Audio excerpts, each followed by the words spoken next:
I'm going to take this. Hello, my name is Alexander Bencourt, and this is my presentation on Cube 5, which is my capstone project. And this is the final presentation semester. So my mentor was Michael Guerrero, and I would like to go over what I did this semester. The objectives were to deliver a Unity demo that's full feature parity across different platforms. So think of it like mobile, desktop, and web. And the whole goal is to get the game to work on all three platforms at the same time, which is kind of a limitation of smaller devs. Smaller devs usually focus one platform and then port to others. And that's kind of a problem because it limits the reach of their game. And most people who have mobile devices or not really powerful PCs can't really play. And it's kind of a tragedy for people who want to play, but they don't have the hardware. And it's also really bad for developers because it limits their reach. If your game can only be played on the most high-end game PCs, then why bother? Why bother?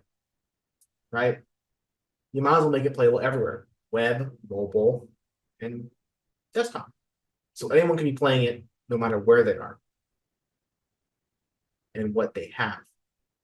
And the whole goal was to deliver a playable build at Capstone Festival, which is what I'm doing and what you're going to see in a little bit.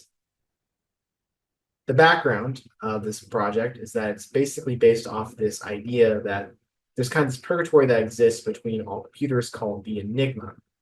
And the Enigma is kind of like this purgatory where different entities and people kind of inhabit it. And these beings kind of manifest themselves inside the Enigma. It's kind of like a weird purgatory. And these beings and entities are antagonists for the player. And the whole goal is to search this entity called Phi, which is this kind of weird deity in the Enigma. And in the outside world, she's kind of the urban legend. The original approach was to use Unity to develop a 2D top-down shooter. That changed drastically during development. We do not want to talk about how much changed until we get to that slide. It was easy. The whole goal was to make the controls really easy to maintain and really easy to play and really easy to like pick up and play. So think of it like mobile, mouse, and key controller, right? All being really easy to play. And the whole goal was to have lots of features over gameplay, which was kind of a red flag, I would say, that it kind of affected development throughout the entirety of it. So here's a gameplay trailer.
And we're back.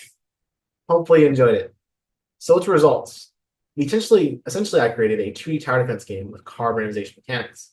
It's kind of similar if we took Balatro and Plants vs. Zombies and the Tales of Duviri from Warframe and basically jam-packed them together in a 90s theme. It's a very fun mix. And essentially, I took those 5 levels and made the demo and the tutorial, which most of the trailer is taking place in the demo level. There's 3 other levels we didn't go over yet, or the tutorial. We also have various different enemies and towers, which not all of them were seen in the demo trailer. So just saying, there's a couple more you probably haven't seen yet. So what happened? This is the original build, right? Way different. 2D top-down versus tower defense. What happened? Essentially, I switched over to Unity 6, and I kind of designed a mobile-friendly game instead of a game that works really well on desktop. It went from 2D top-down shooter to 2D tower defense with randomized cards, for to make gameplay more interesting. It was rewritten completely after the midterm presentation. And we kind of made what I kind of maintained is a mobile first approach, where we have mobile friendly controls, it was easy to use on mobile, and mouse and keyboard, of course, because if you use it on mobile, you can. And essentially was reworked with mobile in mind instead of being made with desktop in mind and mobile as an afterthought. And essentially the whole thing was to have gameplay over features, more gameplay scenarios, more towers, more enemies than the original proposal. The original proposal had a lot of enemies, but they didn't really have anything written down for what they were. And it might have also included variants. What I learned as a developer is that you should develop for your weakest link. At this case, development was hampered by mobile. You should develop your controls for mobile and your graphics for web. And essentially the whole point is that once you get those two solved and figured out, desktop should be the easiest port you can do. And the real kicker of this is that the game should be fun no matter what you do. And when during the halfway point of development for Cubed, it ended up not being fun. It wasn't really fun to me. It wasn't really fun to people who play tested it. I had people during playtesting complained about like thumb issues. They didn't like how it felt on their hands. It felt kind of like hard to control, their thumbs locked. It felt more painful to play than it was pleasurable, which was the whole point of games, right? Is to be a very fun thing to do.